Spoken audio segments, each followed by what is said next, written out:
Jimmy Mauer's communication and organization are massive in those moments too, and he's been out for 2 games now. So, wait, did Pachinko hit or something? That's Dan's dog beater. Somebody hit Pachinko. That's when you know it's 6 o'clock. Yeah, I'm writing down awesome. Pachinko. Yeah. Woo. Third Degree, the Third Degree Net Podcast. Third Degree, the Third Degree Net Podcast. Third Degree, the Third Degree Net Podcast. Third Degree, the Third Degree Net Podcast. Well, hello there. Oh, wait, I got to do the open first. I got to do the ad, don't I? Oh, crap. Well, you can always do it after. No, I'll do it here. I'll just do it. Third Degree, the podcast, is brought to you by Soccer 90. Now, Soccer 90 is your source for all things FC Dallas, U.S. national team, and international club gear, and maybe even a Ricardo Pepi jersey or two.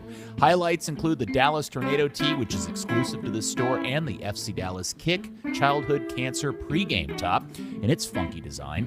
And all Third Degree listeners receive 25% off your order when you use the code Third Degree at checkout at soccer90.com. I wonder if they have national team socks.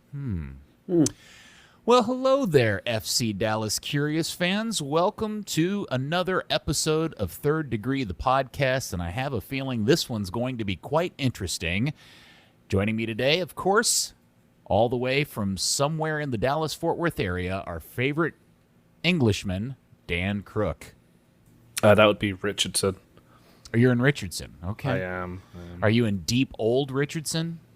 No, I'm in... By all the Asian restaurants? Close enough. There's some good food over there. There is some excellent food over here. And lots of dead ducks hanging in windows, too, which is That something. makes it a good restaurant. Not according to my wife, no. And, of course, your hero, my hero, everybody's hero, and soon-to-be T-shirt billionaire, the amazing Buzz Carrick. Come in, Buzz. Hi, Peter. Calling in today from Cloud 9. I think it's Cloud 14, actually. 14? Oh, yeah. Cloud It might be 14. 14. Yeah. So I wake up this morning, I turn on the radio to listen to my favorite radio station, and I hear my good friend Sean Bass doing the first ticket ticker of the morning. And it's also, by the way, Dallas Cowboys opening day, which normally sucks up all the oxygen in the room. And at the end of the ticker, what does Sean do? But he does an entire 30 seconds about Ricardo Pepi, his debut for the U.S. men's national team, his goal-winning score, and his 3 assists. And I actually had a little bit, I think it's safe to say this to you guys, a little sports cry. I was so overwhelmed by the moment.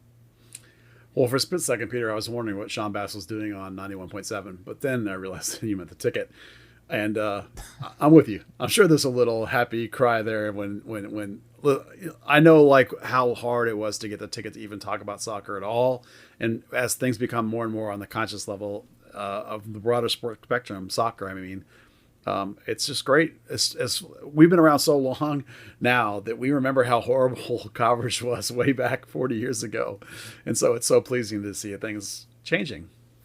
Bob and Corby, the Hardline, opened their show, did an entire opening segment about Pepi and the national team in FC Dallas today, by the way, on the day the Cowboys kick off their new season.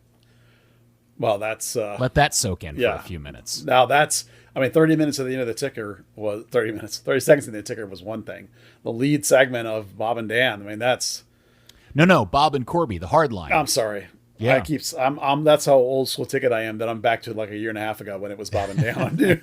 Yeah, the Hardline, Bob and Corby. Well, that's because I called Corby. We played Little League Baseball together, so I told him to... No, that's not why. You probably beat Corby up and picked on him. No, the other way around. Was a year older than me, so he beat on me and picked me on. He's the bully. Yeah, he was the older kid. Yeah. Oh, man, guys, it's been a weird 20 hours or maybe not only 18 hours watching that last night. And I don't want to get too much into the national team part of it, but I do think it's worth our time to talk about the Pepi effect, because I said this last night on the Kick Around podcast.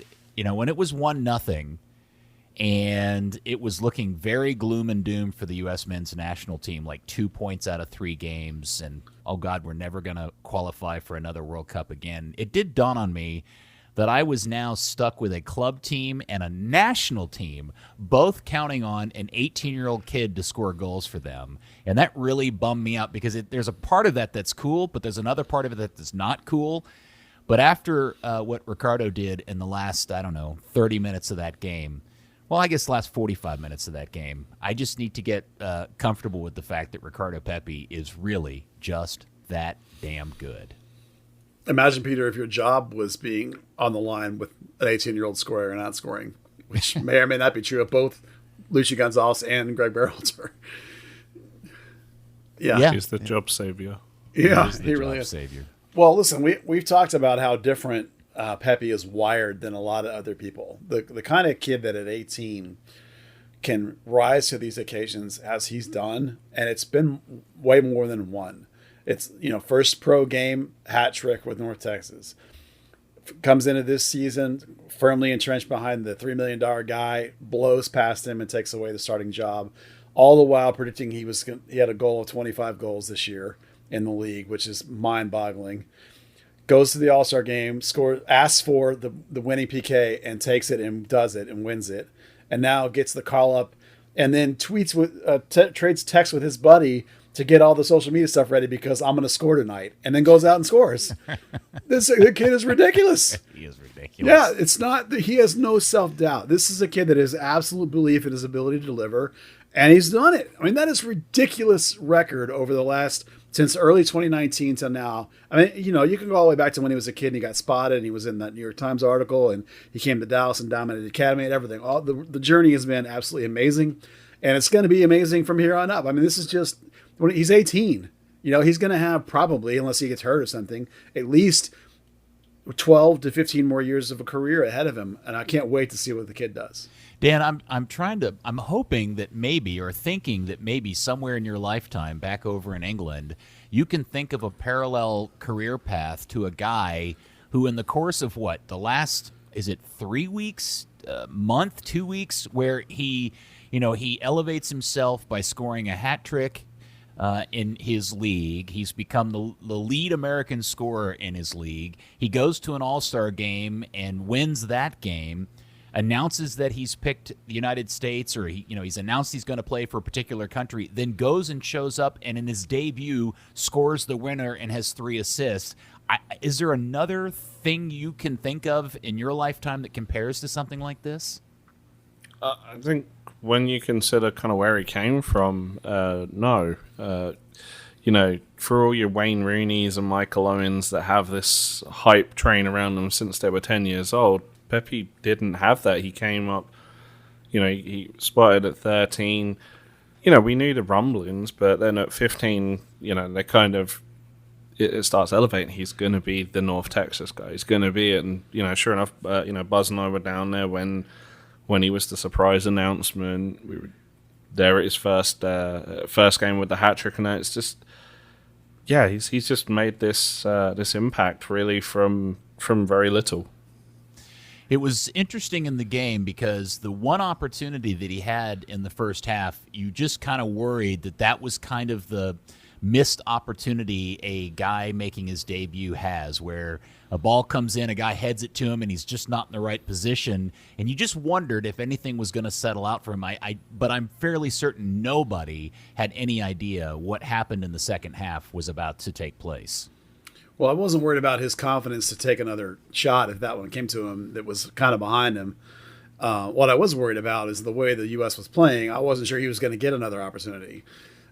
Thankfully, Berhalter made some adjustments and solved the tactical issues they were having and enabled the United States to play the way they're capable of playing.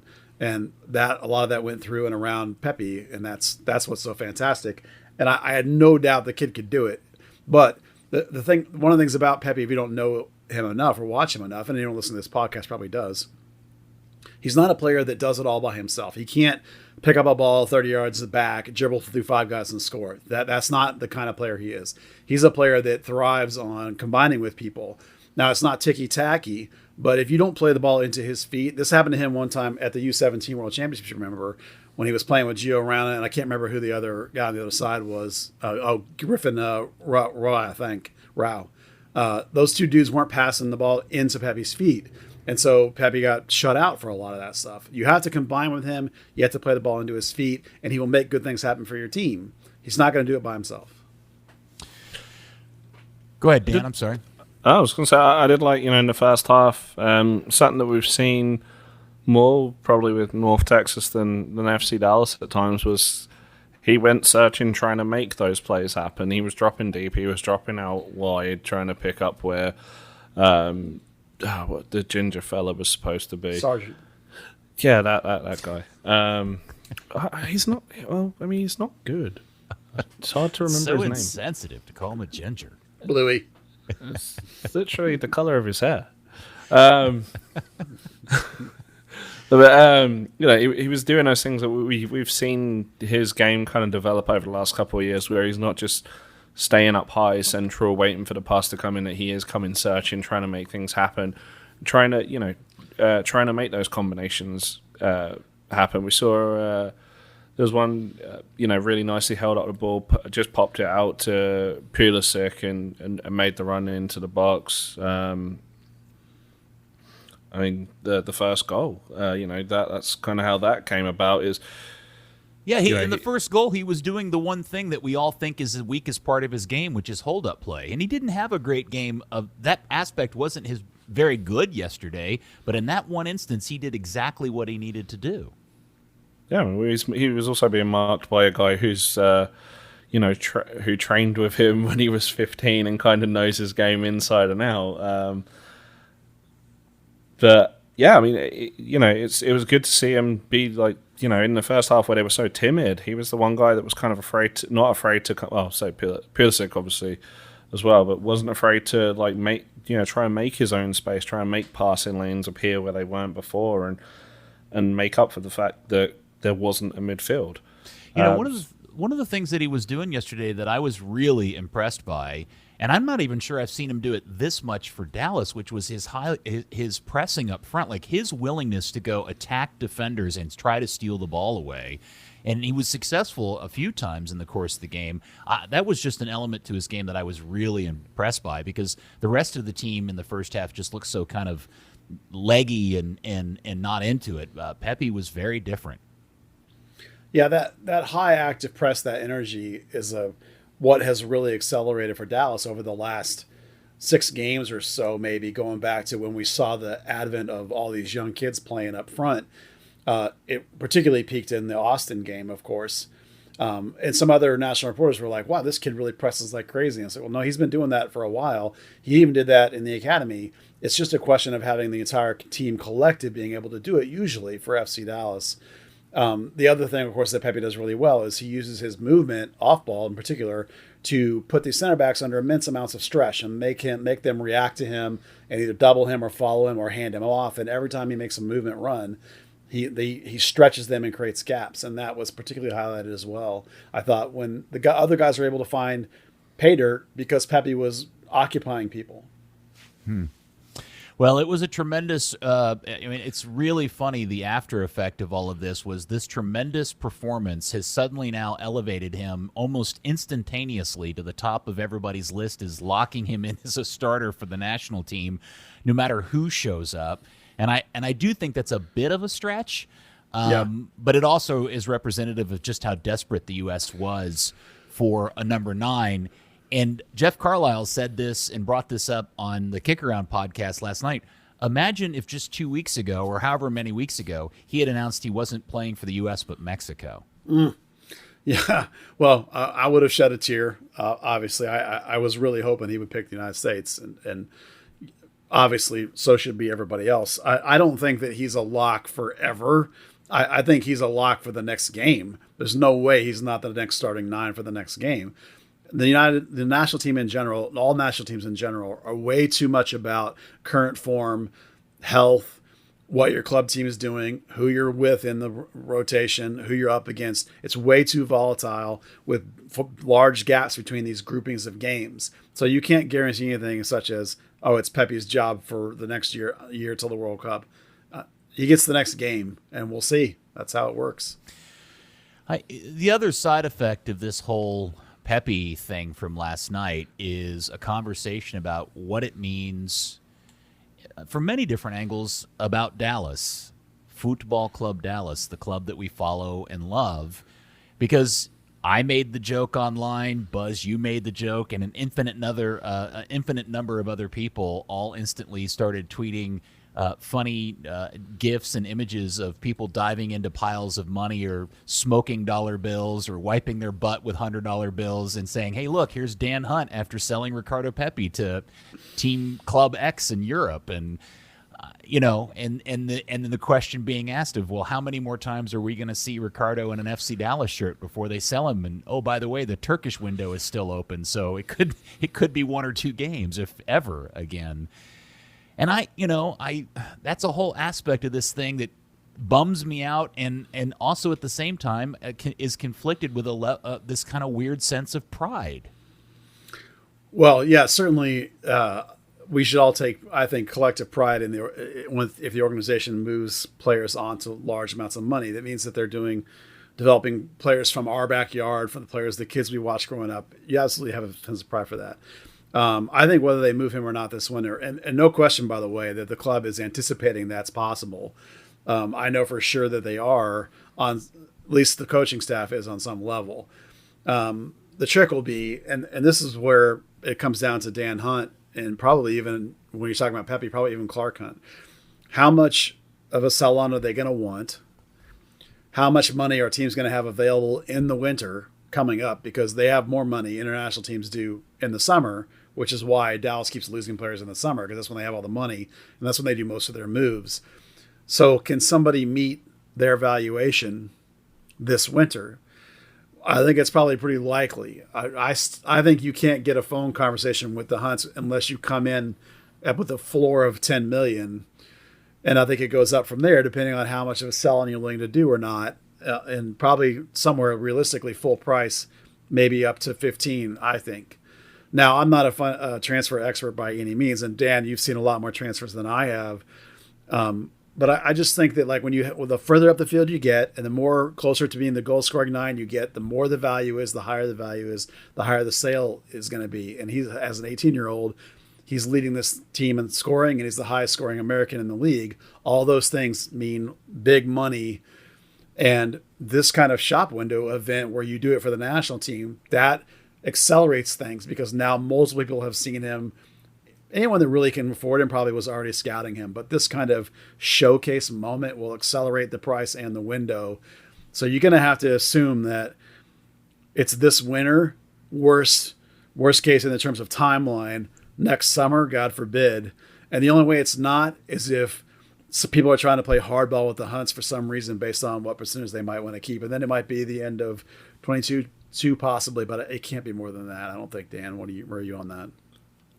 I mean, I think it really depends how he does in the next set of qualifiers, and does the momentum stay up, or does he become the guy that scored 10 goals then for the club and trailed off and scored his goal and had his assist for the national team and kind of just fell by the wayside? We've seen a few. Don't get me wrong. I think when you've got P. Falk is probably, I don't think you expect much more out of him than you've had. DK is going to be kind of in that same position, kind of been on fire for a club and then had a great turnout for the national team, but you saw him in Gold Cup kind of go quiet, and suddenly the 10 going on 20 million turned into no one really cares. Here you go, Oscar, you've got a striker again. So yeah, it's just going to be a waiting game, especially as an 18-year-old. He's got time on his side.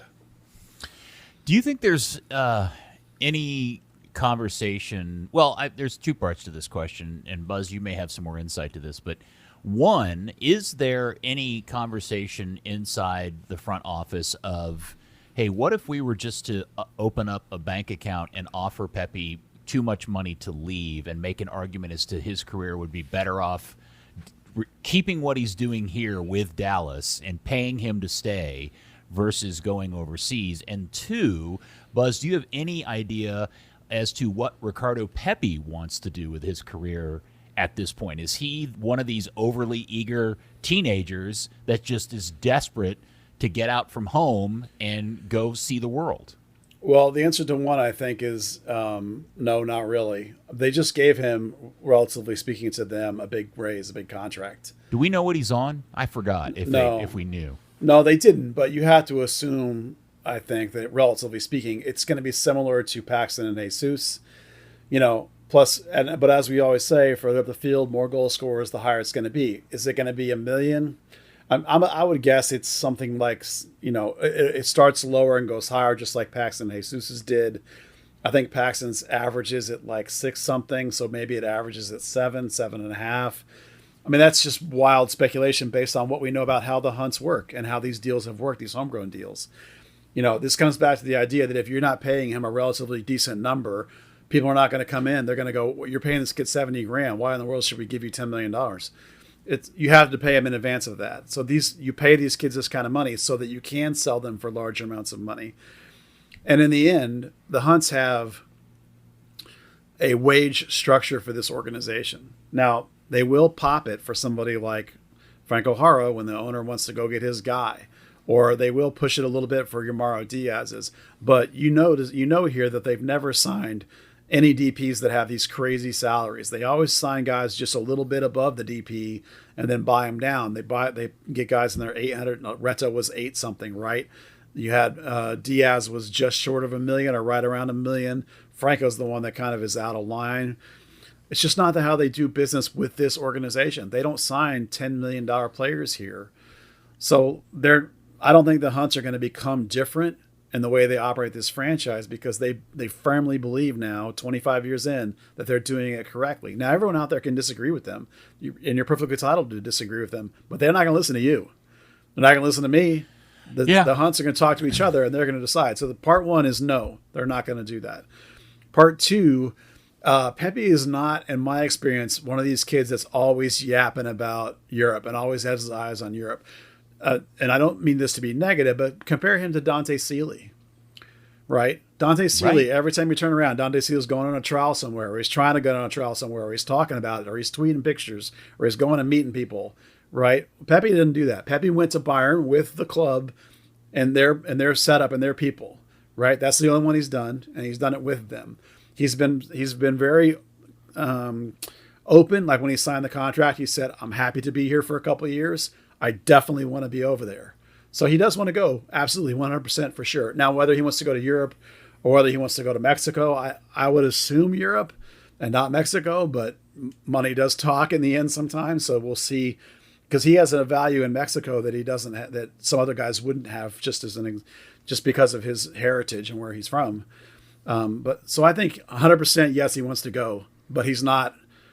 I think a lot of this will come down to the right situation, because I would assume his agents and his people, and certainly so far they seem to be savvy enough to understand that you don't necessarily want to take the very highest offer, because then you might end up playing in Russia or something. You want to go to the right situation where the organization believes in you and the coaches believe in you, and not go somewhere where you're just going to end up being relegated and drowning in your back in 2 seasons. I think we can look at examples of like Breck Shea or Kenny Cooper, who didn't go to the right situations and it didn't really pan out for them.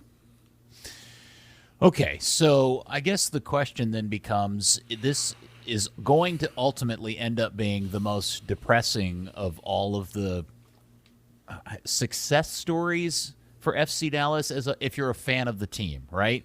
Because after years and years and years of complaining about not having a proper number 9 and a goal scorer and a consistent goal scorer, not only do you have one, it's a product of your own academy, and yet because of the structure of the club, the reality is he's so good, they've got to sell him because that's the business model. Yeah, it's a risk-reward of how long do you wait, because if he does well, his price keeps going up. If he gets hurt, he's valueless. So it's a gamble. And it's hard to go long on that gamble, because then the odds get worse and worse and worse, although the payoff could get better and better and better.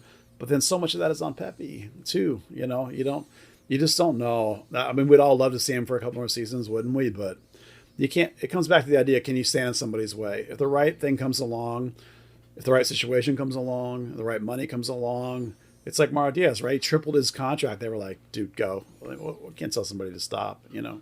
Right. Okay, just to establish a bar, because now I think it's the right time to do it, and we'll keep monitoring this from episode to episode as we see how the season plays out. On a scale of 1 to 10, we're going to call this the Pepi meter, okay? 10 being he's gone, and 1 is he's here for next season. On a scale of 1 to 10, I'll start with Dan. Dan, where is the Pepi meter on the likelihood that he is still with this club for the 2022 season? I'm at. You said it was 1. He is here. Yeah, 1 is here, 10 he's gone. I'm at a 4.5. Interesting. Buzz? I'm going to go 6, only because FC Dallas has gotten to the point where they hate getting burned with these mid-season sales. It keeps happening, and they don't like it. But the other side of the coin is that the other teams have a lot more money in the summer. So I think I think Dallas, if they're going to lose him, and they probably know that, they'll want to try and lose him this winter and not next summer. So that's 6 for me. Okay, and before we get into the last result for the club, just real quickly, Buzz, if in fact they were to sell Pepi, who's next in the pipeline for FC Dallas when it comes to that position? Is there anybody on the road even close?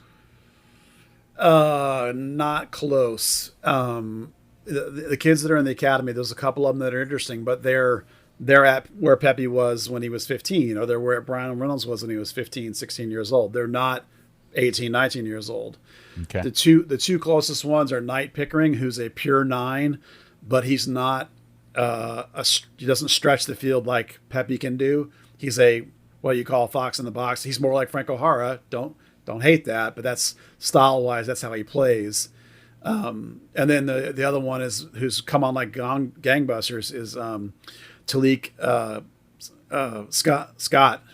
He's the one. I wanted to say Henry Scott because that's his brother's last name, but he's just Scott. He's the one that's came on like gangbusters of lately. He's has a more vertical style and component to his game and more stretch the field, but he's a late blooming, just now starting to come into his own and score. So those are the two closest guys, but those dudes are 2 or 3 years away from being where Pepi was last year. You know what I mean? They're just not. There's a gap here, right? We have to get through, and there's nobody with the academy with North Texas that plays that way. I mean, there's Alex Bruce and there's Jaquel, but I don't think either one of those guys have MLS level ability. So you're looking at the guys that are forwards that are exciting down there are wingers. They're not 9s. So you'd have to wait for one of those other guys, and that's a good bit off before they could be. Now, I'm not saying that one of those two guys couldn't be signed in the next year and a half. They definitely could be.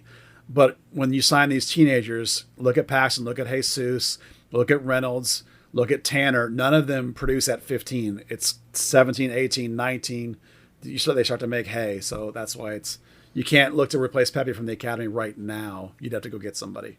Buzz, one name that a couple of people brought up just to get your full thoughts on was Brian Padilla.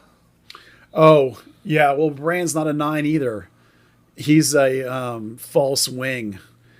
Used to be like a 10. He's also had some serious injury problems. Really talented. In the academy, he could be a difference maker that could win you games from time to time when he could rise above the level of play. Bags and bags of talent. Really concerned about the injury record because he's had 2 major injuries at Maryland. Also not a 9. So while he's a guy that I think could. It'll depend on. I actually don't even know if he's kept up his training regimen, so he's even could be a homegrown. I assume he has, but I don't know if he's going to be a homegrown type level, and certainly is not a 9. All right. Well, since we last talked, and I'm glad Pepi had this game because the other reality is that Dallas went on the road to Salt Lake since we talked last and lost a game 3-2 to the Baddies with the new coach in Salt Lake. And, this was a frustrating game in many ways, wasn't it, Buzz? It is, because if you go on the road against Salt Lake City and get a couple of goals, you ought to be able to come out of there with some points. So it's a real letdown. Excuse me, I got a little frog in my throat. It's a real letdown that they gave up 3 goals. We'll talk about why that happened, but that game was there for the taking, and they did not come out with some points. Even if you just gotten a point, that would have been great. And the upside is some of the positive play offensively continued. Particularly Jesus Ferreira is just on absolute fire. I think I had him as man of the match for at least 2 straight, if not 3. The kid's just playing out of his mind.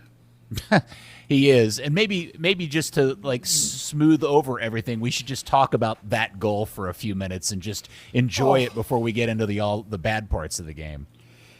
Yeah, well, I mean, he made the first goal too. I mean, Frank O'Hara got the goal on the score sheet, but it was all Jesus. And then the second one was it 1v4? I mean, it was ridiculous, that goal. That's the kind of individual goal that only happens when a kid's just playing on absolute peak confidence and form. And Jesus, as the season has gone on, has gotten better and better and better. In the last 3 or 4 games, honestly, he's carried this team, particularly since Pepi left. He's carried this team. Yeah, that was so impressive in a lot of ways, because not only is it the number of people he beat, but to sit the guy down and then to cut back and roof the finishing shot was pretty great. That was the highlight of the game. The rest of it, not so much. But we also get to talk about the fact that we had another game where Dallas started one of these weird, dreamy, homegrown midfields. Oh, yeah, this Savania and Surreal together. Yeah, that was fun. Well, Paxton's out there. Yeah. Jesus is out there. Pepi's in front of him. I mean, really, the things that we are seeing in 2021 are all things that we joked / dreamed about, I don't know, 4 or 5 years ago. Yeah, if you include Shun in that mix, like the dream of having the Cervania, Cirillo, Paxton, Jesus, Shun, Pepi, that front 6, you're not gonna get to see it for more than like a couple of glimpses at the end of this year, or if Pepi sticks around for half of next year, you're not gonna get to see it very much, because Cervania and Cirillo are a little bit behind and aren't quite at that every game starter level yet. And Paxton's had his injury problems, and Jesus and Pepi are going to get call-ups, and so is Shun. So it's going to be hard to get it all on the field at the same time with a high frequency. But what a joy that's going to be to watch. It reminds me of, it's completely different positions, but it reminds me of the Manchester United group. Is it class of 92, Peter, that came through? 92. Like 5 or 6 guys.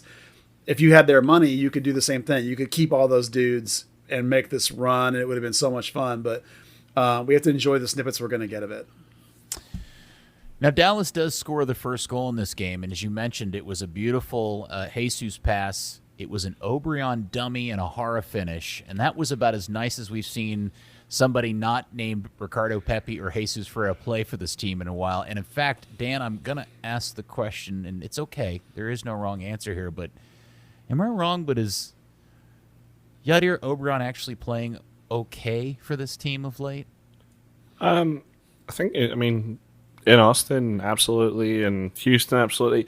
Didn't think he was amazing against Real Salt Lake. Did have, a recorded assist and a dummy on the first goal. So, at least even in games where his passes aren't necessarily hitting the mark, and defensively he's not, putting in his best game, that he can still have some impact in the attack. It's better than just having a passenger that's kind of sitting there, Freddy Vargas. Cowbell. But no, it was definitely good to see him actually getting involved there, and not just kind of, flailing his arms around on the sideline, looking sad that he hasn't got a pass to his feet or something like that. Yeah, it must be better, because in my notes I literally wrote, "Excuse me, but is Yadier playing well?" Because something about his game was not bad, and it wasn't making me roll my eyes. And I was thinking, wow, actually he's doing some things good here. And Buzz, have you noticed it too? Well, he's turning the ball over less, I think. I feel like, and that feels like a positive. I know. Look, we're looking for shiny moments, right? He's not wrecking the car when he goes to the grocery store, right. dear. Well, sometimes it's just get out of the way, right? It's like don't wreck it. Right. So, sometimes we ask for little victories, and from where he was before the internationals left, when maybe he was trying too hard. Is that a thing? he had this 5 or 6 game stretch where we kept saying, please bench the man. Will you please bench the man? Oh my God, bench the man. But then last game, I didn't really feel that at all. I was like, oh, okay. It's not great, but it's not horrible anymore, Yeah. So he's staying in there the whole 90 minutes. His passing rate is actually over 50% or right at 50%. He actually had a couple of tackles, won like half of his duels. I mean, that's not horrible, right? Particularly, like, think about it going forward too. If you're going to have Franco Jara, and that's a discussion for later in the thing, but let's talk about Obrian for right now. If Franco Jara is your 9, you desperately need Obrian because somebody has to get behind the defense. And, Paxton can't do it right now, and Jara sure as hell can't. So, like, you really need him. And yeah, he is the only speed on the team. And in fact, it's funny you mentioned that because the notes that I have after this, which all take place after the goal and Dallas is up 1-0 at this point, is I have Jara slow, parentheses, 30th minute scramble. And what I'm thinking of is I think he receives a ball to his feet and tries to play it into space, but he's so slow, his mark beats him to the ball. And that's just kind of a repetitive thing with Franco at this point, which is he's just not fast enough for this league for some of the things that he's trying to do. And then after finishing the goal, he does have a really pretty bad simple finish that he hits wide left. Yeah, I don't know where Dan is on Jara at this point, but I'm to the point now where I want him to not start. He's so different than Pepi that it changes the entire team because you're right. He can't go by somebody. The only way to play with him is to put it into him and let him lay it off to guys that are going past him. And that's not what they do with Pepi.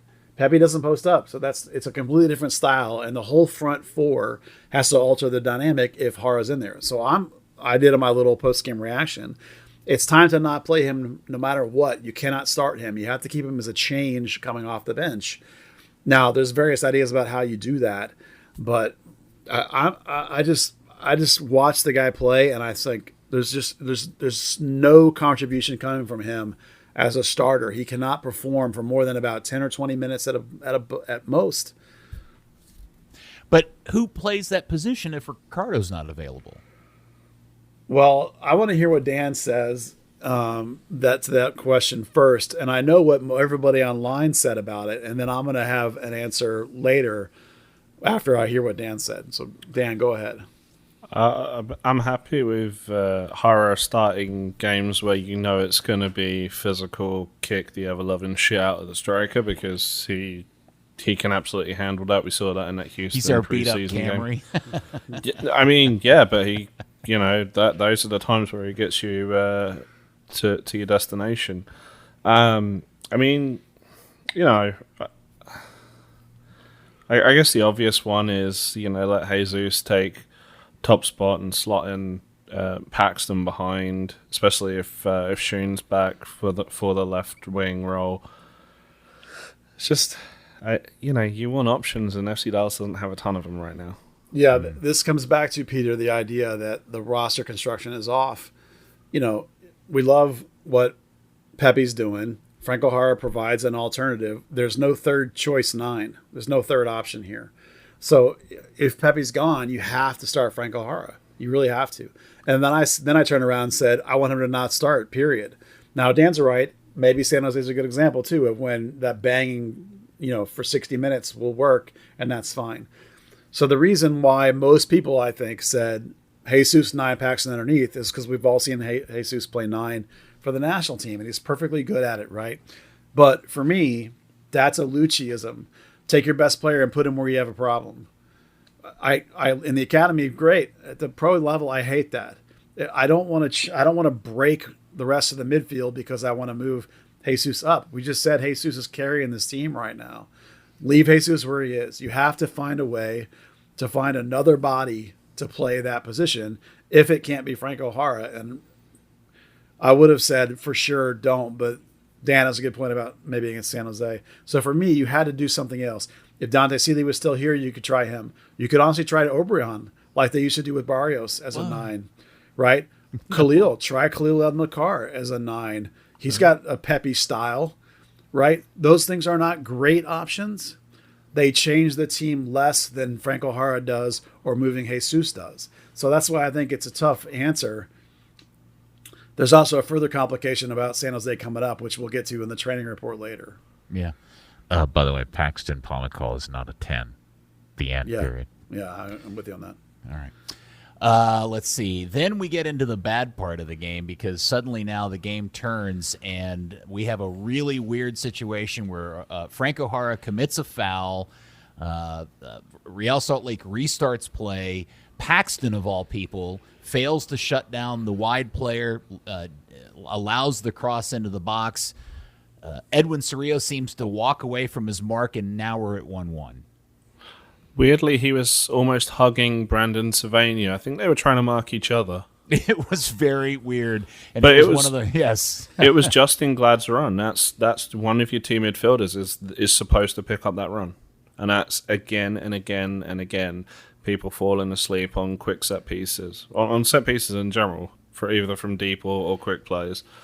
Yeah, Buzz, this is one of those weird deals where we're all excited about Brandon and Edwin playing together, but that's also the moment you're like, man, we really could have used somebody like Faco in that mid. Because you just had a sense that somebody, that Quignon would have probably figured that one out. Yeah, it could be Faco. It could be, well, it should be Hedges and isn't. What it is and what's missing is Daniel Hernandez's mentality and mental toughness. It could be any number of people. Hedges is not vocal enough. This is the one criticism we have of Hedges. One of the greatest defensive players in this team's history is he doesn't talk enough. And he in those That's moments, why he's not on the national team. That's exactly right. In that moment, somebody on the team needed to be grabbing people by the scruff of the neck and saying, "Get your ass over there." Danny Hernandez would have done it. Chad Deering probably would have done it. Oscar would have done it. Lionel definitely would. Lionel definitely would have done it. Even some guys like Richard Ferrer or Zarco used to do that kind of stuff. You know, there's been lots of people in this organization's history that had that quality. Right now, they're missing that. Particularly if Faco's not in there. And he's not been here long enough, Faco, that he's ready to, really grab that by the reins. Next year, he might be more likely to do that. And we love Hedges, but Hedges needs to do that. Brisson does it when Brisson's there, but he's hurt. He's out too. So you're seeing those letdowns because you don't have that mentality. It's not always just, I want an old guy as my six. It can be that, but it's not necessarily the answer. But you're right that Edwin and Brandon both have the ability to switch off a little bit. That's one of their signs of their inexperience and youth and maybe two young guys. That's what we said earlier. Like that six right now, that front six combo of all those homegrowns is tough this early, just because Brandon and Edwin are a tiny bit behind their progression. So that's a letdown moment, unfortunately, and there was a couple more to come. We can probably. Oh, go ahead. I'm sorry. Go ahead, Dan. I was going to say we could probably preface it by saying it wasn't just Edwin and Brandon that switched off. The whole team had a sloppy night on basics. People weren't picking up markers. I think it was only Savania and Hedges or Felipe that were above 85% passing rate, which is just insane for Lucci ball. They were just. It wasn't a horrible performance, but the basics. It was sloppy. It was. Well, you know what it was, Dan? It was a typical Major League Soccer road performance. Well, especially at altitude was the thing I was going to get to. When they did the presser afterwards, Ryan Hollyhead is he's coughing up a lung. He's saying, sorry guys, I'm not making an excuse, but it's a real struggle to breathe right now with this altitude. Don't undersell, by the way, Jimmy Maurer missing. Let me just read you the Maurer hit. That way it'll be clean. The big thing missing in this game too, of course, is Jimmy Maurer's leadership and organization and communication. He's massive in those moments, particularly those dead ball moments with organizing the back. Philippe does not have that thing. That's the biggest separation between those two guys. And the defense is much more organized when Maurer's in there, and that's a big factor. Is that a language difference? I think it's experience. I don't think Philippe's got enough language. Obviously, Philippe and Brisson, when Brisson's in there, the organization is better. Those guys are obviously more on the same page because of the language. But I'm not going to knock Philippe for his inability to speak English. I think it's just a case of Jimmy's 31 and has played, several hundred more games than Philippe has, and that's all it really is. Well, it's funny we're talking about this because in my notes, as we get into Salt Lake's second and third goals, my notes I'll say Dallas has lost all intensity. They're playing too direct. They're very sloppy. All of the turnovers are just way too easy. And that was kind of a recurring theme throughout the rest of the game is the team just kind of fell apart. And again, I guess the question is that a byproduct of the fact that they don't have Pepi on the field? Is it a byproduct that they're on the road? Is it too many games in a short period? Is it all those things in a mix? Not too many games, but on the road, missing some leadership, missing some of the internationals. This team's just not very good on the road. It's been better of late, but young guys that haven't been playing a lot, all of a sudden playing a fair amount. Philippe had a great game the game before, and then this game was terrible. The rebound on the second goal was a little soft. And then Ryan wasn't where he was supposed to be, so his guy was wide open and had a point-blank free goal. And then on the third goal, Philippe just flat boned it. I mean, that's just got to be better. That's not – if you're going to do that, you're not going to have a career. So it's like that one for sure. And I think the second one was soft. So 2 out of 3 are on him, at least half, if not completely.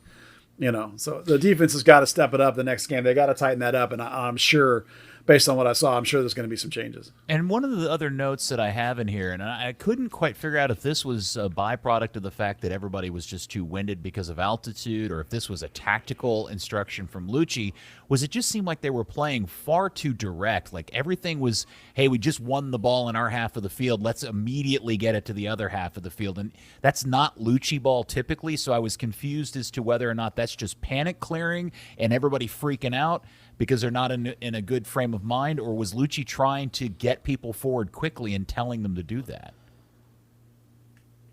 That's a good question. Well, yeah. Go ahead, Dan.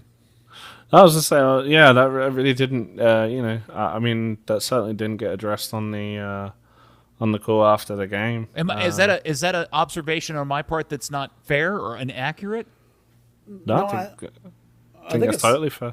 Yes, it's fair. No, listen, the way they've been playing the last 5 or 6 games has been less of what we would call Lucci ball, right? They're playing a little more mid-block, and then they're counterpunching a little bit the way Oscar's teams used to do. Like Pepi, and Schoen and Obrian and those guys, whichever ones are in there, they've become very much like turn and go. Paxton too, turn and go, and they try and get forward pretty quickly. There's no more of this lollygagging around so much in the midfield. So, and some of the successes come from that. So it's possible, and I think very likely, that as they got a little tired, they were still trying to use this method, and Frank O'Hara can't do that method. So Obrian's making a run up there and there's nobody in the middle, or it's just not, it just wasn't working. Now they did score 2 goals, mostly because Jesus was Jesus. So a lot of those components were still there. They just defensively just didn't hold it together. And then I always, when this happened, I guess this is a byproduct of injury and this, that, and the other. But it was really weird at one point to realize that they were subbing out 2 homegrown center midfielders for 2 South American veteran imports. I just think that's a really weird thing to sit and think about for a little bit. You know what I mean? Does that make any sense? Well, it is. I mean, it's just a confluence of injuries and call-ups and that kind of things. But, wait a second. Ricardo's not hurt. He's just bad. Well, no. Ricardo's not bad. Ricardo's a phenomenal player. He's an excellent player. Lucci just doesn't play him. So out of form. I mean, I don't know, Buzz. I'm getting to the point where I believe there is a good player in Ricardo, but I've seen too much of him turn the ball over, make bad passes, bad first touch here and there. I'm really starting to wonder if he really is the player we all hyped him up to be. Do you know who leads this team in passes completed into the opposition box? You're going to tell me it's Ricardo. Yeah, it's Ricardo. As little as he's played, he's still by volume. I don't mean percentage. I mean the raw number. He's connected the most passes into the opposition box. The dude is a phenomenal player. Lucci's just not using him correctly. Okay. I just feel like the last 3 or 4 times I've seen him on the field, I go, now I get why Lucci's not playing him. Well, there's certainly reasons why Lucci's not playing him, and a lot of them have to do with the way he plays defense. it doesn't work with the way Lucci does it. Now, he actually also has a high number of pressures, too. He doesn't win a lot of duels, but he pressures more than almost everybody else on the team. Yeah. So, like, there's a good player there. It just doesn't fit with the system, and Lucci's not going to use him. So, again, the fact that you have two homegrowns getting replaced by two veteran South Americans, this is an organization that has a crap ton of homegrowns and plays them. So that's more likely to happen for Dallas than anybody else. And, you combine it with form and injuries and call-ups, and you're going to get some weird stuff. I know. It's just it just adds another element to the confusing story that is FC Dallas, if that makes any sense. Oh, well, that it does, yeah. This club is very confusing. Now, I do want to point out, and I'm wondering how you guys felt about this, because I was extremely frustrated. For all the good that Jesus did in this game, I was really pissed at him at the end of the game because he had an opportunity to make a simple pass to a wide-open player on his right. I think it was Ed Makar, or however you pronounce his last name. How do you pronounce his last name? El Medcar, thank you. I don't know if that's who it was, but Jesus chose to take the shot with two defenders standing dead in front of him to tie the game, and I thought that was a bad decision. That was a selfish and bad decision on Jesus's part. Conversely, we've had so many times complaining about guys being afraid to shoot and passing it around the box and then losing it. In that scenario, you kind of want him to play the smarter ball, but he's also the hot hand on the team, so you kind of want the final shot to be the informed guy. Okay, that's a fair shout, Buzz. Yeah, I agree with Dan. I think he made the wrong choice, but I also don't blame a guy that's as hot as he is and as good as he has been lately, particularly in front of goal. So I don't blame him, and I don't hate him for that moment. I do think it was the wrong choice, but that's different than being mad about it. I don't blame a guy. Well, the boys are back in town on Saturday night. Oh, my gosh, it's 9/11. Good Lord, 20 years. And it's against San Jose. The game is on Channel 21, and the game kicks off at 7:30. Buzz, will Ricardo Pepi start in that game, do you think? I'm going to say no. And don't forget also there's a Tuesday game in New York. That's right. Yeah. So I was just trying to preview the next game up. So I'm just doubling up. I talked to Lucci about returning guys, and he said every single guy is different. And it has to do with what country they were in, how they're traveling, what they were exposed to. So they actually won't even know, for a couple of days when they get back and all that, and if they test this or that or the other. So you can't really count on anybody specifically for Saturday. Right. You can cross your fingers. I mean, Vargas, who cares? Shun, you can assume he has so far to go. That's so sad. Yeah, Shun has so far to go. I'm going to assume no. So Pepi's the coin flip. But I didn't mean it from. I'm sorry, I didn't ask my question very well. I just meant it generally, assuming that he's clear to play. Oh. Do you think Pepi is immediately reinserted in the lineup based on all the travel and the mileage that got put on him in the last week? Okay. Oh, he only played one game. Yeah. Well, okay. Here's the other thing. Franco Jara's hurt. Oh. Bum, bum, bum. Yeah, Huntsman down. There's your Huntsman. Yeah. How hurt? Well, I don't know. In training on Wednesday, he got flattened, and he was down for 3 or 4 minutes, and they wrapped up his shoulder, arm, something. All right, who flattened him? I don't even remember. Probably Nkosi. So they took him in. They took Hara inside, and then I asked Lucci about it, because then I was like, well, I was going to ask you anyway, who starts if Hara can't play, and now I really want to know who starts if Hara can't play. And we had a conversation about lots of options, and I don't want to say flat out what he would do. I think that most of you could probably guess what he would do. We talked about it earlier. So, anonymous sources tell us. The takeaway though is that Lucci was very confident that Hara would be back and be available. You mean Pepi? No, Hara. Oh, that he wasn't injured so bad. Despite the fact, right? I mean, I watched him all but stretcher a guy into the locker room, and I was like, "Holy crap!" But Lucci was like, it's fine.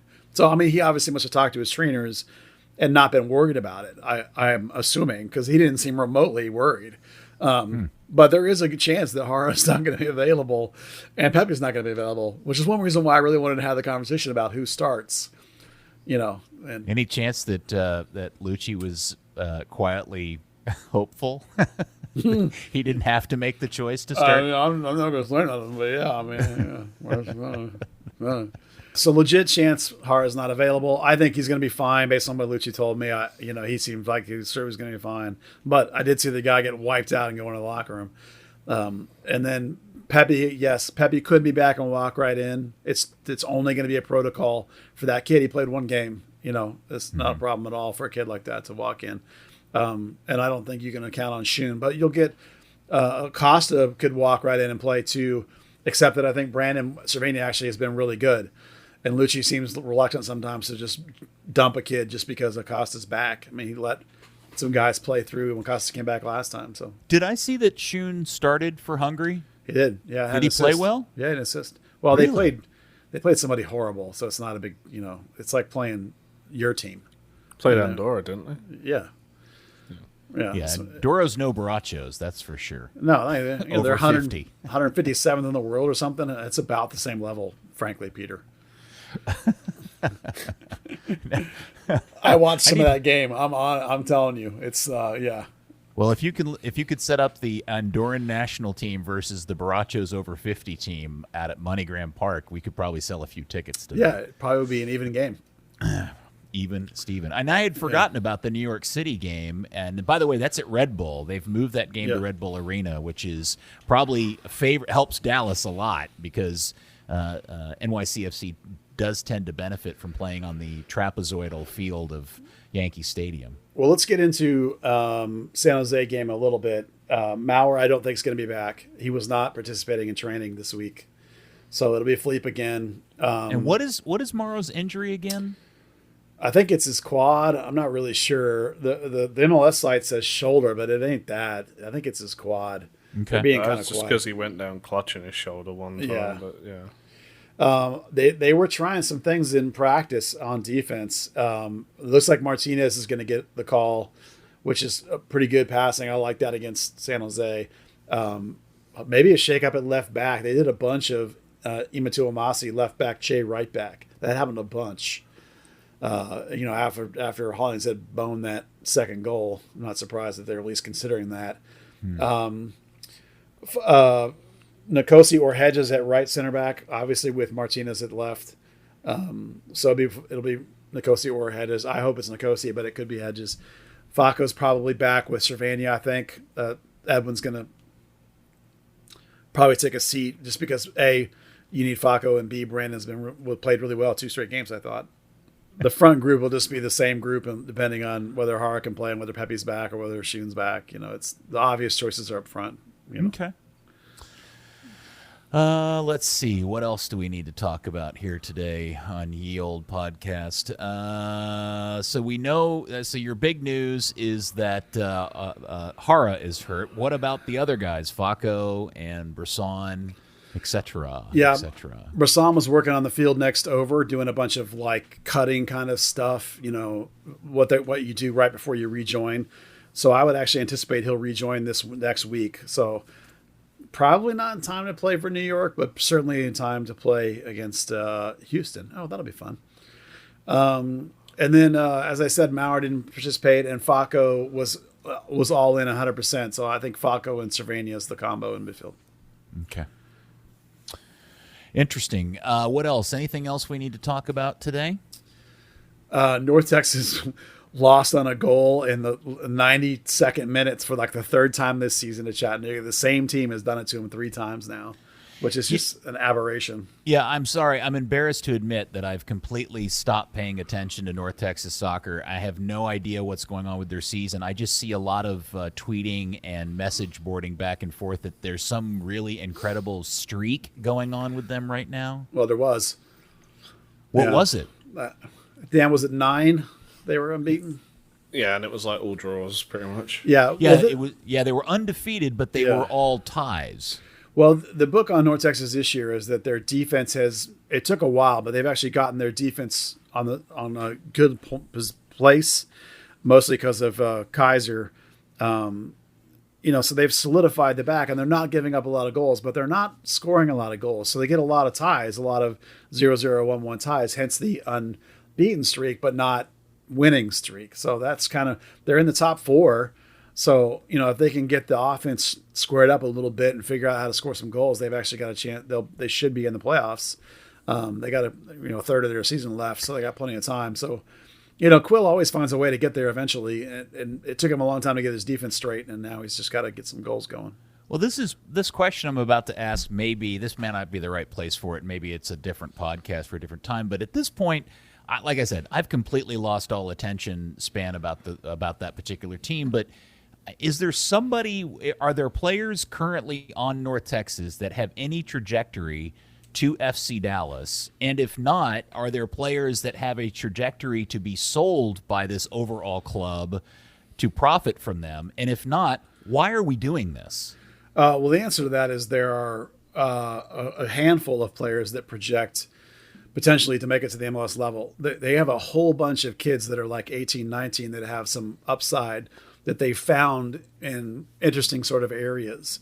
The kid from, is it Amarillo, Dan? Bernard Kamungo?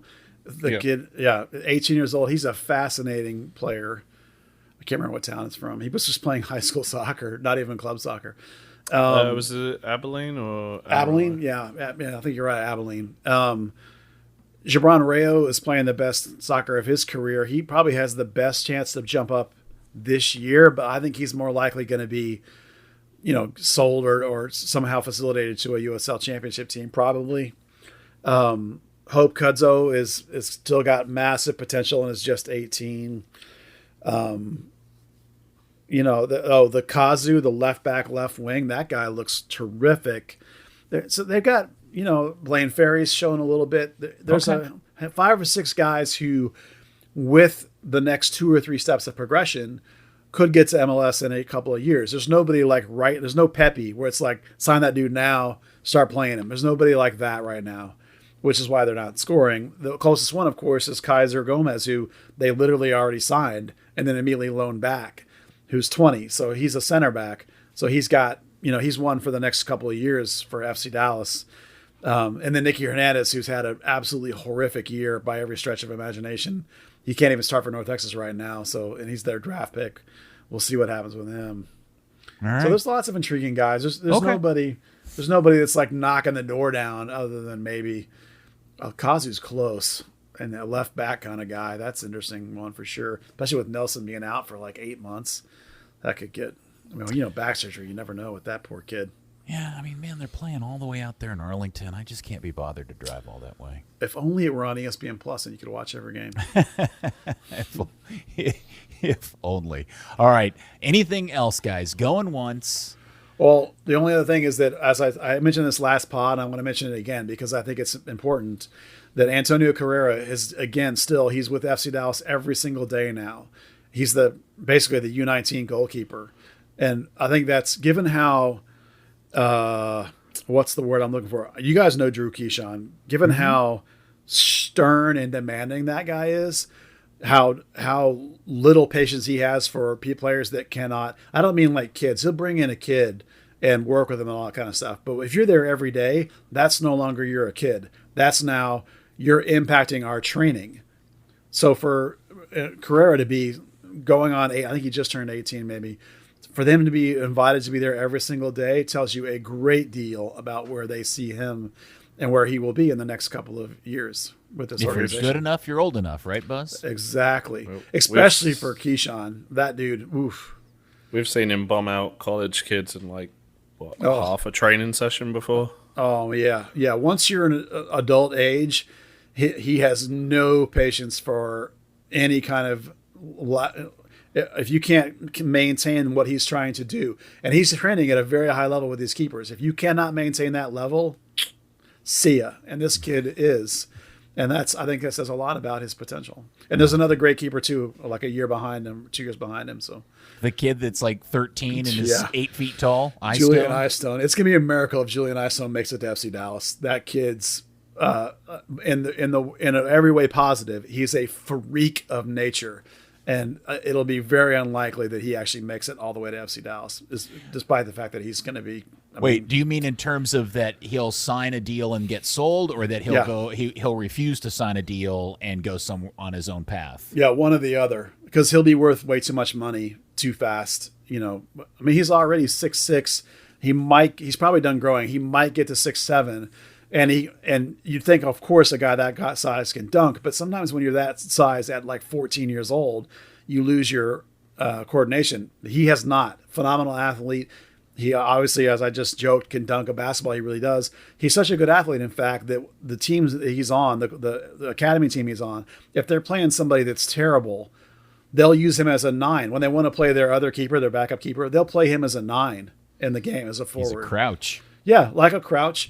But that's how good of an athlete he is that they'll just stick him in and use him, and he's perfectly good enough. Is he any good as a 9? Not like legitimately like that, but he's plenty good enough to stomp the tar out of whatever scrub team Dallas is playing in the academy. And just so if there's somebody listening to the pod that isn't aware, his name is Jordan Eyestone? Julian Eyestone. Yeah. Julian Eyestone, and he's how old? He might be 15 now. When he was 13, he was already 6'3". So now at 15, he's 6'6". Yeah. He's going on 16. He's pretty close to stopping growing. So he might get to 6'7", but maybe not. He's getting close. Yeah, so he's the U17 keeper. So he's now, I don't know. He's probably 16 now. I had to look it up. So, but he's a baby, but you should see him when they take a picture with the rest of his teammates. He's a whole head and a half. Yeah, there are pictures of him with his team where you think there's a kid standing on some other kid's shoulders to get him that much bigger than everybody else. It is pretty amazing. Yeah, and a guy that size, you would worry about like the quickness, like getting down low and tight, no problem at all. The dude's a phenomenal athlete. He and Carrera, almost like a year and a half apart, are going to come out of the academy, both high-level pro goalkeeping prospects. Eyestone, with the freakish size, will probably be the one that will be, gone and out and off doing something else, probably, just because it's going to be really difficult to hold on to him. The Frisco football factory continues to churn. All right. Anything else going once, going twice? Possible discussion point. Refereeing.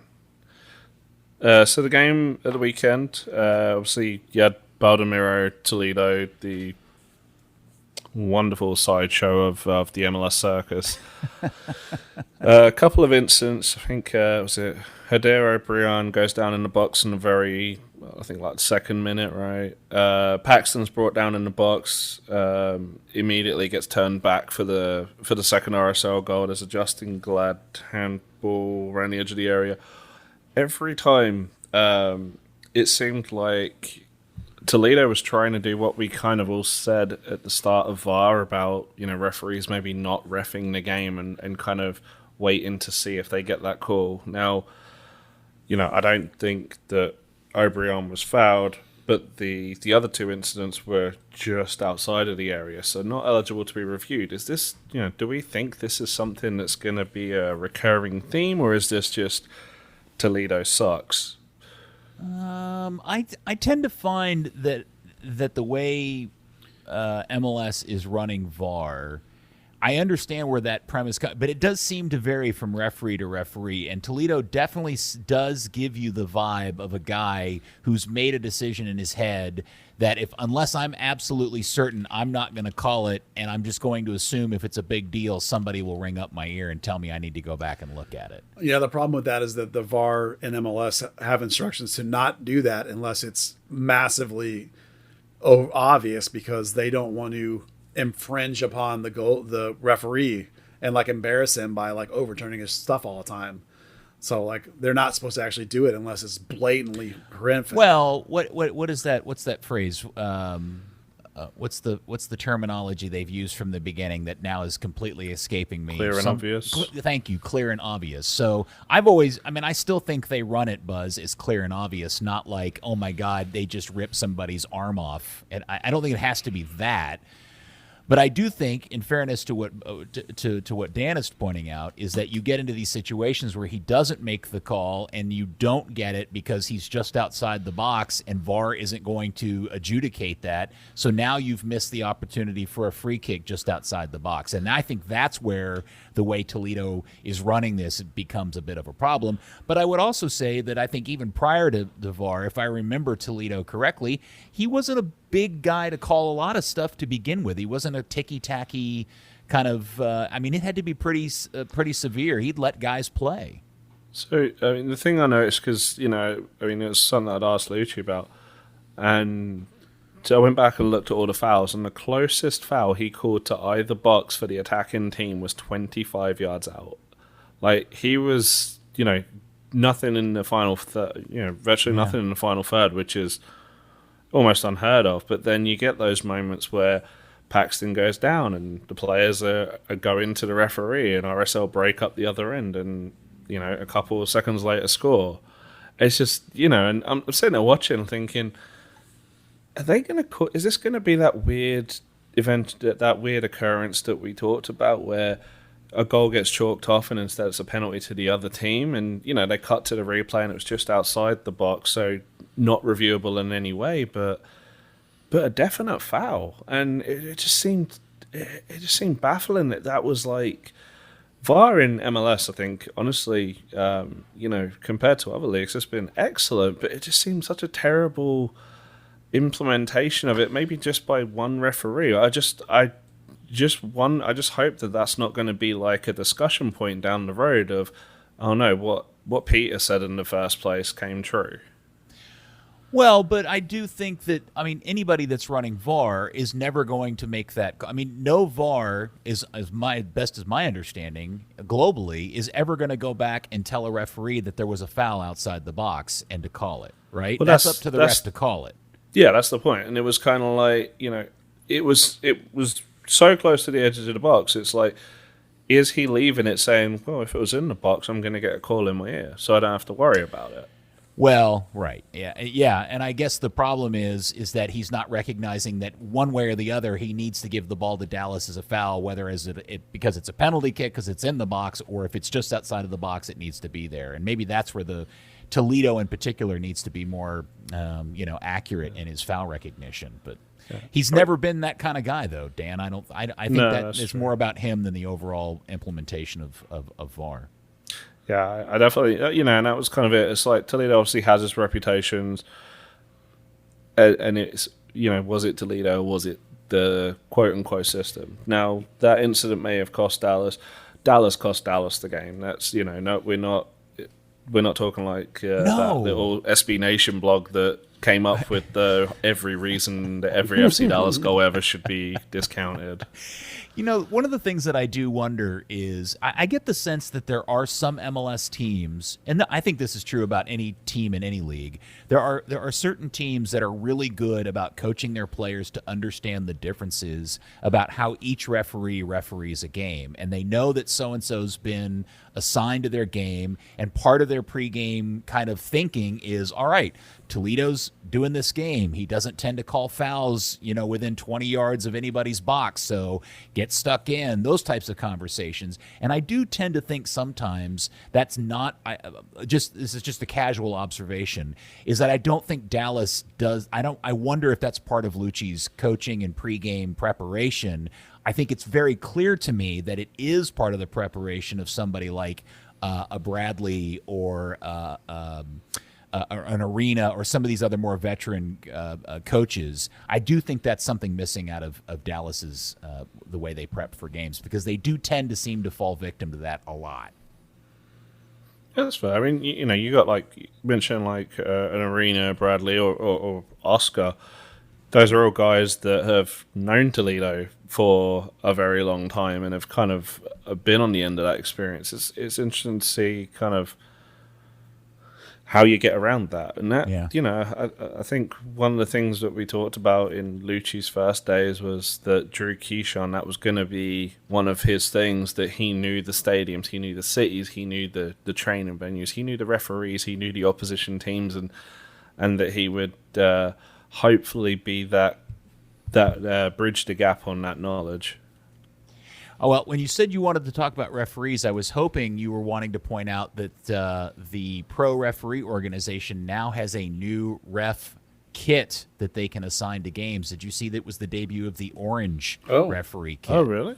Oh, no. Yes. So, you've heard me complaining that they've only had 3 kits to use, a light blue, a navy, and yellow, right?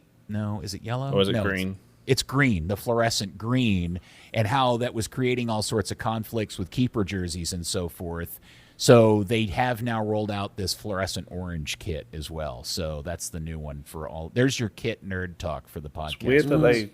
It's weird they just didn't bring back the yellow. That seems to be a pretty good color to have. Well, yes, because I did find it weird that they chose to ask them to wear an orange kit when one of the teams is wearing kind of a burgundy and yellow mix. I don't know. There seemed to be a smarter, more contrasting referee color that could have been worn, but then one of the keepers was wearing green, so it gets super nerdy, and I don't want to overdo it, but it was a new orange referee kit from Capelli, who's their supplier. When they're dealing with Capelli, maybe thinking, hey, Adidas has this specific shade of light blue for goalkeeper jerseys. Can you not use it? Yeah, yes, or green, because the green one actually conflicts with the greenkeeper option too. So, all right, sorry, that was way down the kit nerd rabbit hole. I apologize about that. All right, let's try. That's a great segue to something else, isn't it? It is. But before I do that, going once, anything else, going twice, going thrice. Thanks, Pepi Check, for the music. Yeah. Hey, Third Degree, the podcast is brought to you by Soccer 90. That is your source for all your FC Dallas, a.k.a. Ricardo Pepi, national team and international club gear. Highlights include the new Dallas Tornado exclusive tee. It is a lovely shirt. And the FC Dallas Kick Childhood Cancer pregame top is also available. And all Third Degree listeners get that 25% off when you use the code Third Degree at checkout at soccer90.com. And don't forget that Buzz is now offering L-Tren number 14 t-shirts over at thirddegree.net. So you need to go stock up and make Buzz a billionaire off of his t-shirt empire. Why don't you? Yeah. $2 a shirt. Man, I've told you this so many times. Nothing out of all of this has made me more happy than seeing everybody globally using your nickname, the whole L-Train, Train, Choo Choo, Pepi the Train, all of that is getting used by everybody, the club, the federation, media members, fans, and that's all because of something you started a few years ago. Yeah, I mean, it's a ton of fun. We actually looked up with the help of somebody on Twitter, we actually found the original 2 tweets, which were from the Hat Trick debut game back in March of 2019, when I first said the train thing, and then I thought, you know what, and I even tweeted, this is a really great nickname, and it really translates well, L-Tren, and that was the start of it. In the end, if Pepi wasn't good, and if he didn't like it, then it wouldn't have taken off. So I want to give all the credit to Pepi. I just had a nice moment, and I do, of course, get so much joy out about the fact that it is going with him, and it's become a whole thing. And this is stupid, but I was so disappointed that when he scored, that the guy didn't do like an L-Tren choo-choo thing, and he did that, whatever that Pepi by name thing, whatever. I was like, no, dude, where's my choo-choo train? Oh. It was a missed opportunity. Yeah, for sure. But, he had to get his own thing, and I get it. But, somebody somewhere will be L-Tren stuff and merch, and I'll always be cool to think it's, something that came out of me, and that's fun. That's always fun. Have you ever had a conversation with him directly about it? I know that have you ever talked to him about it? On Twitter, right after we first started doing it, somebody tweeted at him, why do they call you L-Tren? He said, I have no idea. You'd have to ask Third Degree. And he added me. And so I responded for there's 3 reasons why. And I listed them all. And that's the only real conversation we've ever had about it. I know Dan has had a conversation with him about it. Yeah, I've had a couple. Originally, I just asked him if he was what he thought about it, and he was like, dude, I love it. It's cool. I don't really get it, but, my family and friends use it, so. Hey, L-Train, come to dinner. Yeah. Yeah.